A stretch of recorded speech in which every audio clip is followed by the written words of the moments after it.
حضرت جعفر تیار کون تھے؟ آپ حضرت ابو طالب کے بیٹے حضرت علی کے سگے بھائی تھے۔ حبشہ کے بادشاہ نجاشی کو ہجرت حبشہ کے بعد آپ ہی نے اسلام سے روشناس کروایا۔ جنگ موتیہ میں آپ کی شہادت کے بعد خدا نے آپ کو 2 پر عنایت کیے جن سے آپ جنت میں پرواز کرتے ہیں۔ آپ کو حضرت زینب کبریٰ کے سسر ہونے کا شرف بھی حاصل ہے۔ حضرت عبداللہ ابن جعفر تیار آپ ہی کے بیٹے تھے۔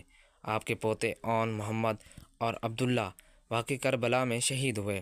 نماز جعفر آپ ہی کے نام سے منسوخ ہوئی جو عالم اسلام میں صلاۃ و تسبیح کے نام سے مشہور اور معروف ہے۔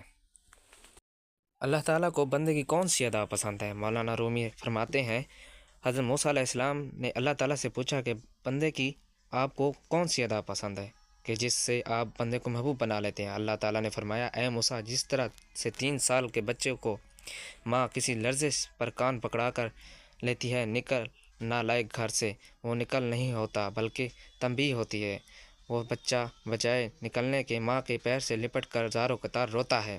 میں اپنے بندے سے یہی تعلق پسند کرتا ہوں۔ اگر شیطان سے کوئی خطا کرا دے تو یہ روک کر اللہ کو منا لے، گناہوں میں غرق نہ ہو، بے حس اور بے غیرت نہ بن جائے، گناہوں میں پڑا ہوا ہے اور احساس بھی نہ ہو، ایسا نہ ہو۔ صدقے کی طاقت۔ رسول اکرم صلی اللہ علیہ وآلہ وسلم نے فرمایا جب اللہ تعالیٰ زمین کو پیدا کیا تو وہ ہچکولے کھاتی تھی، پھر اللہ نے پہاڑ کو پیدا کیا اور حکم دیا کہ زمین تھامے رکھے، چنانچہ وہ ٹھہر گئی۔ تب فرشتوں کو پہاڑ کی مضبوطی پر تعجب ہوا اور کہنے لگے اے اللہ، آپ کی مخلوق میں سے کوئی چیز پہاڑ سے بھی زیادہ سخت ہے؟ فرمایا لوہا۔ اس سے بھی زیادہ سخت ہے؟ پوچھ لوہے سے بھی زیادہ سخت کوئی چیز ہے؟ فرمایا آگ۔ پوچھا کوئی آگ سے بھی زیادہ سخت ہے؟ فرمایا پانی۔ پوچھا پانی سے بھی زیادہ سخت کوئی چیز ہے؟ فرمایا ہوا۔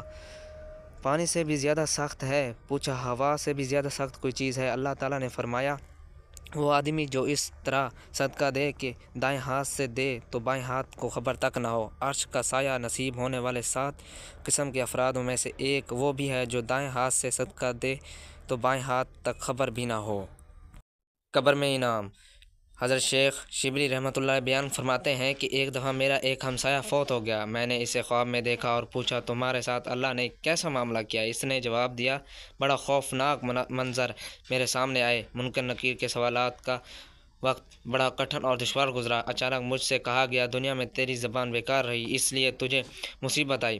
عذاب کے فرشتے نے مجھے عذاب دینے کا ارادہ کیا تو ایک نوری پیکر جس کے جسم سے خوشبو آ رہی تھی حائل ہو گیا اور مجھے منکر نکیر کے سوالات کے جواب پڑھاتا گیا۔ اس طرح میں کامیاب ہو گیا۔ میں نے اس نوری پیکر سے پوچھا کہ آپ کون ہیں؟ اس نے جواب دیا میں تیرا وہ درود پاک ہوں جو دنیا میں اللہ کے حبیب پر پڑھا کرتا تھا۔ آپ تو فکر نہ کر، میں قبر، حشر اور پل صراط میں نیزہ ہر مشکل مقام پر تیرے ساتھ رہوں گا اور تیری مدد کروں گا۔ آسمان کی طرف سر اٹھا کر استغفار کیجیے، اللہ مسکرا کر معاف کر دیں گے۔ حضرت علی بن ربیعہ رحمۃ اللہ علیہ کہتے ہیں میں حضرت علی رضی اللہ تعالیٰ عنہ نے اپنے پیچھے بٹھایا اور ہرا کی طرف لے گئے، پھر آسمان کی طرف سر اٹھا کر فرمایا اے اللہ میرے گناہوں کو معاف فرما کیونکہ تیرے علاوہ اور کوئی گناہوں کو معاف نہیں کرتا۔ پھر میری طرف متوجہ ہو کر مسکرانے لگے۔ میں نے کہا اے امیر المومنین، پہلے آپ نے اپنے رب سے استغفار کیا، پھر میری طرف متوجہ ہو کر مسکرانے لگے، یہ کیا بات ہے؟ انہوں نے فرمایا حضور صلی اللہ علیہ وآلہ وسلم نے ایک دن مجھے اپنے پیچھے بٹھایا تھا، پھر مجھے ہرا کی طرف لے گئے، پھر آسمان کی طرف سر اٹھا کر فرمایا اے اللہ میرے گناہوں کو معاف فرما کیونکہ تیرے علاوہ کوئی گناہوں کو معاف کرنے والا نہیں۔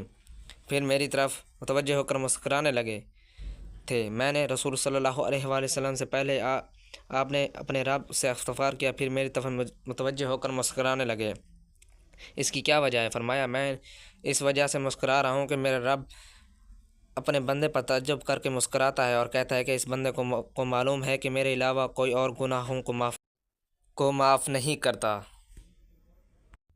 رسول صلی اللہ علیہ وآلہ وسلم نے فرمایا جب مجھے معراج کرائی گئی تو میرا گزر ایسے لوگ پر سے ہوا جن کے ناخن تانبے کے تھے اور ان سے اپنا منہ اور سینہ نوچ رہے تھے۔ میں نے پوچھا جبریل یہ کون لوگ ہیں؟ کہا وہ ہیں جو لوگوں کا گوشت کھاتے، غیبت کرتے اور ان کی بے عزتی کرتے تھے۔